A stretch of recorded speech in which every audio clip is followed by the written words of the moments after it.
Bismillahirrahmanirrahim. Assalamualaikum warahmatullahi wabarakatuh. Alhamdulillahirabbil alamin wassalatu wassalamu ala asyrafil anbiya'i wal mursalin wa ala alihi wa sahbihi ajma'in. Amin. Okey, baik.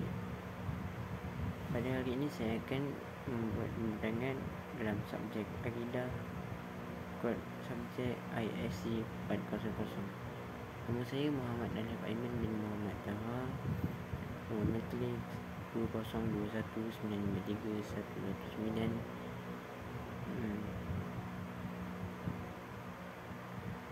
kelas IC 220 1E. Pertanyaan tajuk pertanyaan saya pada hari ini adalah berkaitan dengan kematian dalam agama Buddha.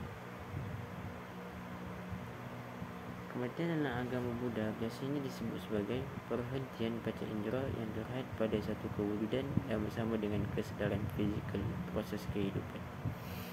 Kematian adalah transformasi aliran kesedaran seseorang yang terus mengalir dalam satu bentuk kehidupan ke bentuk yang lain.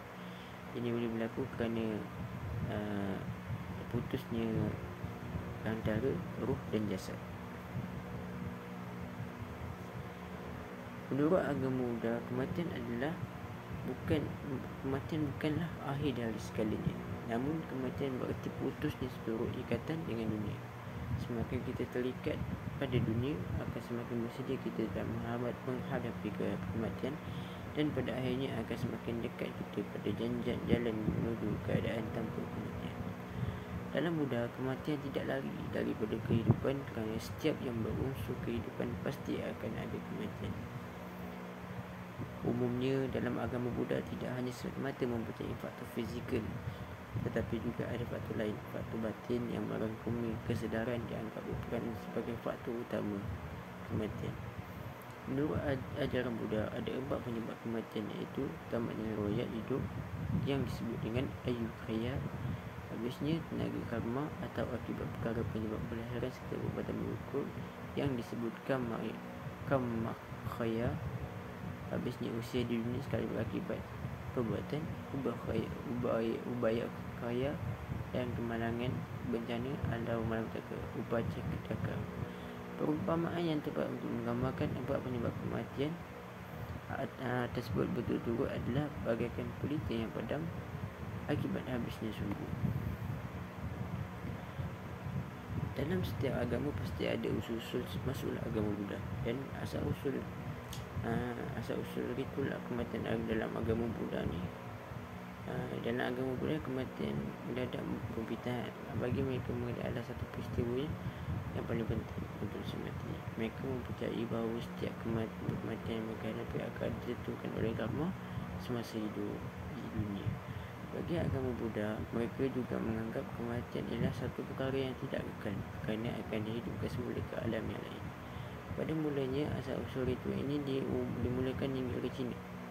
Menurut pandangan Cina, ritual ini terbahagi kepada 3 bahagian, iaitu pendedahan mayat, pengebumian gua dan pengebumian hutan.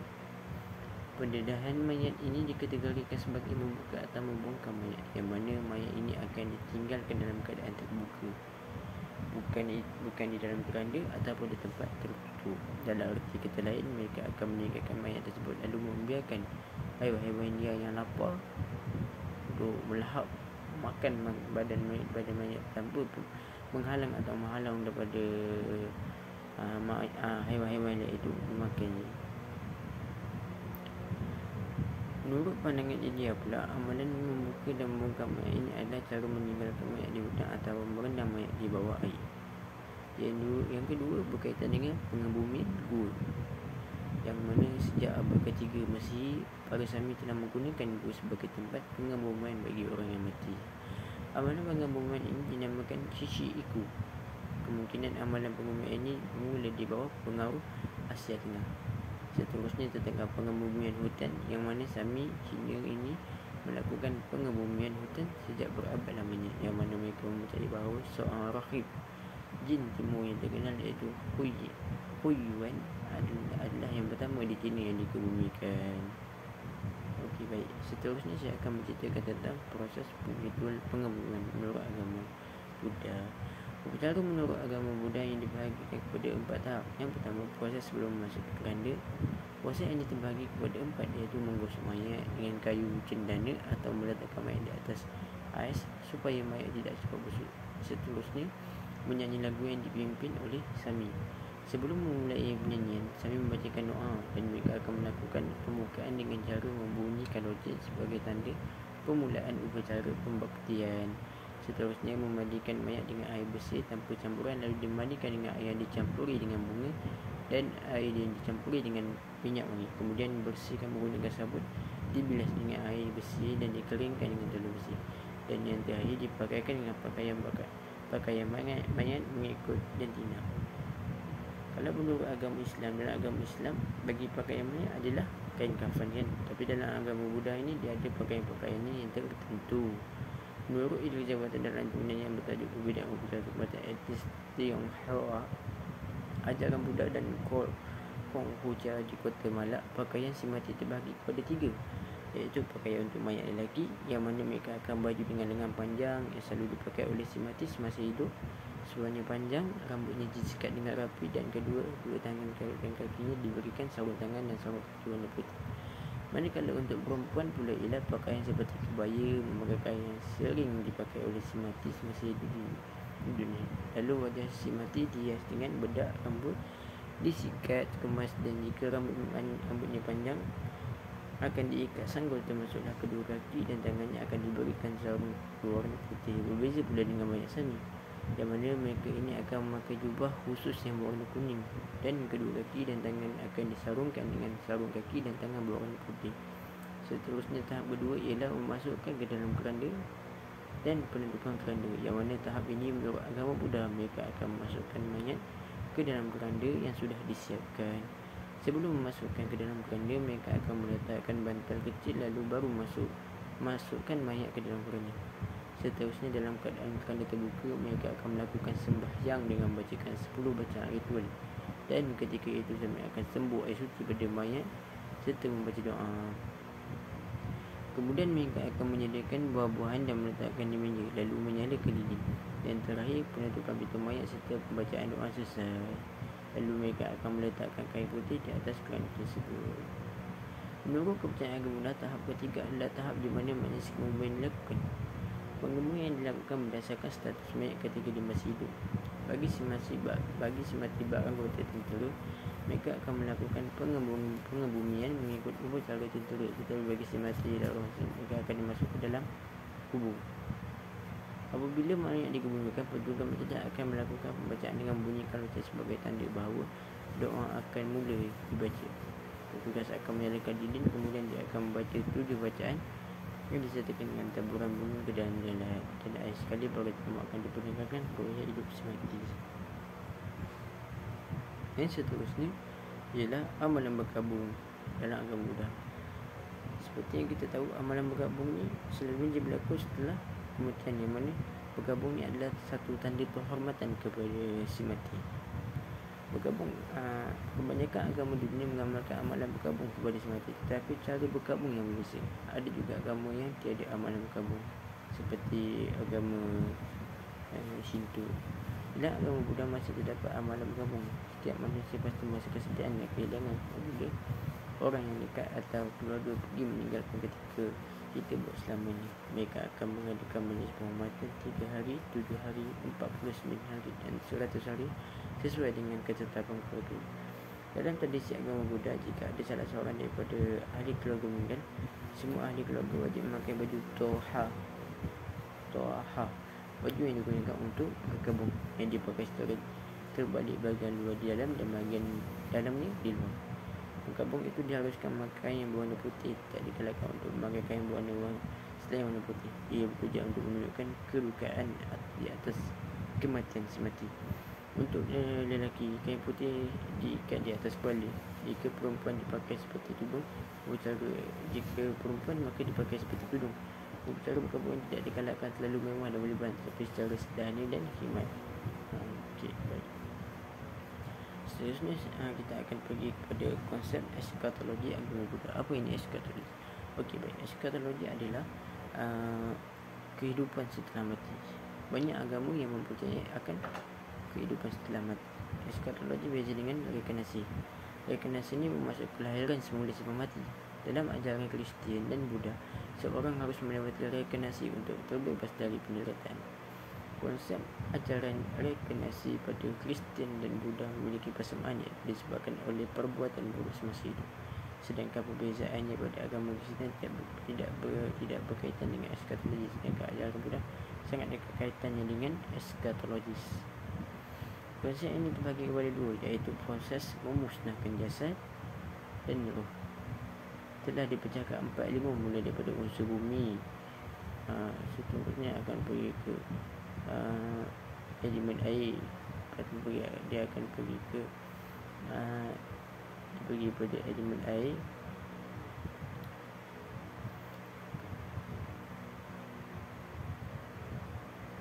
dia akan kemudian dia akan turun kepada elemen angin.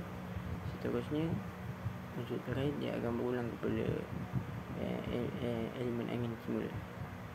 Setelah 4 elemen besar itu berpisah, badannya tidak dapat ditahan. Tetapi menurut cara Buddha, pengertian ke-8 al-Ajnawijnana belum hilang kerana tidak dapat disentuh. Si mati masih dapat merasakan kesulitan, dan ada juga yang menangis walaupun setelah dinyatakan mati. Seterusnya saya berkaitan dengan perbezaan konsep. Perbezaan litul kematian. Seterusnya saya akan menceritakan tentang hikmah berlakunya kematian dalam dunia. Setiap manusia di atas muka bumi ini, tidak kira bangsa maupun agama, pasti akan merasai kematian walaupun di mana dia berada, walaupun berada dalam gua, di hutan, di dalam rumah, atau di mana-mana saja, dia pasti tetap akan mati. Tetapi di sebalik kematian itu pasti ada hikmahnya, termasuklah agama Buddha. Antaranya ialah manusia akan lebih ingat akan kematian. Bila ada berlakunya sesuatu kematian, maka dia akan mengingatkan kita kepada kematian. Bila kita melihat orang itu meninggal, maka mungkin 10 hari nanti akan tiba saatnya kita pula yang akan berada di tempatnya, tempat si mati. Macam itu.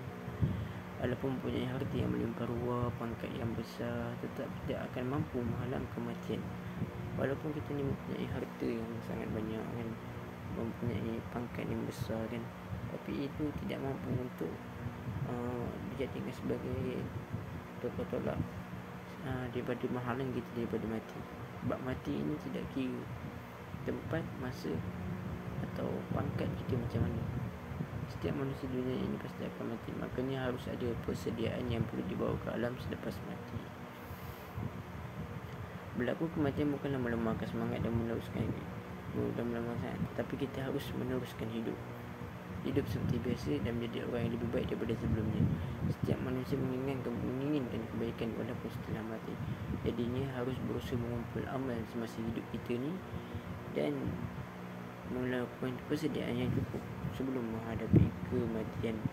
Di dalam setiap agama menyatakan bahawa neraka adalah tempat yang paling dituduki dan syurga adalah tempat yang paling diinginkan. Kerana diceritakan di setiap agama bahawa syurga adalah satu tempat yang cantik, yang indah, yang mana dalamnya tidak ada penderitaan, dan syurga adalah tempat untuk orang-orang yang baik.